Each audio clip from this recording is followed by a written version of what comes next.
இறைவனுக்கு நன்றி.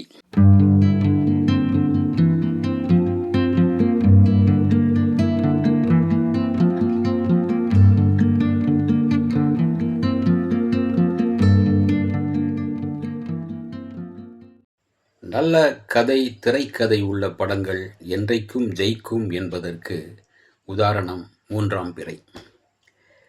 1982 118 படங்கள் வெளிவந்தன. அதில் வெற்றி பெற்று தேசிய விருதும் பெற்ற திரைப்படம்தான் மூன்றாம் பிறை. குறை உடைய நிலா வளர்ந்து வருகிற நிலா என்னும் அர்த்தத்தில் மூன்றாம் பிறை என்று படத்திற்கு பெயர் வைத்தார் பாலு மகேந்திரா. குறைவின்றி நடித்தவர்கள் கமலஹாசன், ஸ்ரீதேவி, சில்க் ஸ்மிதா, நடராஜ், காந்திமதி, ஒய்ஜி மகேந்திரா மற்றும் பலர். அந்த காலத்தில் நாகேஸ்வர ராவும் சாவித்திரியும் நடித்த தேவதாஸ் போல இதுவும் ஒரு அற்புதமான காதல் காவியம். கால கல்வெட்டில் எழுதி வைக்க வேண்டும் என்றால் கவியரசு கண்ணதாசன் எழுதிய மூச்சு விடும் முன்மொழிந்து எழுதிய கண்ணே கலைமானேதான் கடைசி பாடல். இந்த பாடலில் இந்த படத்திற்குரிய முழு கதையும் சொல்லியிருப்பார். நீ இல்லாமல் எது நிம்மதி, நீதானே என் சந்நிதி என்று எழுதியிருப்பார். மூன்றாம் பிறையின் கதை என்ன பார்ப்போம். கல்லூரி பெண்களின் கானா பாடல்களுக்கிடையே சென்ற கார் விபத்துக்குள்ளாகிறது.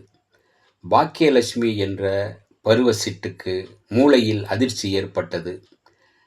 3ஆம் கிளாஸ் படிக்கிற பெண்ணுக்குள்ள நினைவும் செயல்களும் தங்கின. மற்றதெல்லாம் மறந்தது. மருத்துவமனையில் இருக்கும்போது அந்த மாதிரியான விடுதிக்கு கடத்தப்படுகிறாள். அங்கு அவளை அரவணைக்க வந்த சீனு அவளின் பரிதாப நிலையை கண்ட பிறகு ஊட்டிக்கு அவளை அழைத்து வருகின்றான். ஒரு சிறு பெண்ணை போல இருக்கும் மனநிலை கொண்ட அவளை ஒரு சிறு பெண்ணைப் போலவே வளர்க்கிறார். காம விரசமின்றி அந்த கன்னியை கண்ணியமாக குறைபாடில்லாமல் பாதுகாக்கின்றார். இதற்கிடையேதான் பணியாற்றும் பள்ளி தாளரின் மனைவிக்கு சீனுவின் மீது தாளாத மோகம் கட்டு காமப்பேய் பிடித்த பெண்ணிடமிருந்து வெளியேறுகிறார் சீனு. நாட்டு வைத்தியரின் உதவியால் பாக்கியலட்சுமியின் புத்தி முற்றிலும் குணமாகிறது. குணமடைந்த பின் அவளது குடும்பம் காவல்துறை உதவியோடு கூட்டி செல்ல வருகின்றது.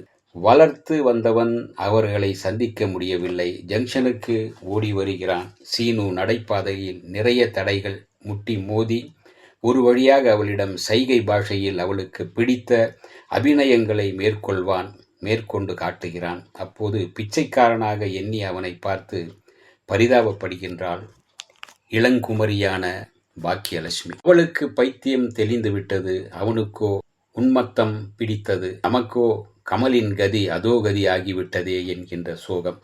வெற்றிக்கு மிக பிடித்த விலாசம் சோகம் என்றால் படம் வெற்றி பெற்றது. லட்சுமியாக ஸ்ரீதேவியும் சீனுவாக கமலும் வாழ்ந்திருந்தார்கள்.